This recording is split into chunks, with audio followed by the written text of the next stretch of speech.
Сәлем достар, сіздермен жұмбақ әлем. Америка құрама штаттарындағы бұл аралдың көшелерінен көлік кездестіруіңіз қиынға соғады. Себебі мұнда 1895 жылдан бастап заң бойынша жеке көлікті пайдалану жылқылар мен арал тұрғындарының денсаулығына кері әсерін тигізетініне байланысты тыйым салынды. Бұл арал Мичиган штатына қарасты Маккеннек аралы. Аралға алғашқы көліктер кіргеннен кейін көп ұзамай арал тұрғындары жылқылар машинаның даусынан үркеді деп көліктерге тыйым салу туралы өтінішпен қала басқармасына жүгінген болатын. Бұл заңның жедел жәрдем, полиция, өрт сөндіру, қыста қар тазалаушы көліктеріне әрине қатысы жоқ.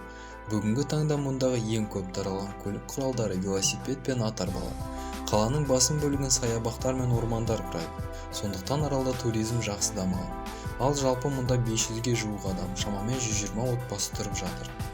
Контент ұнап жатса каналға тіркелуді ұмытпа.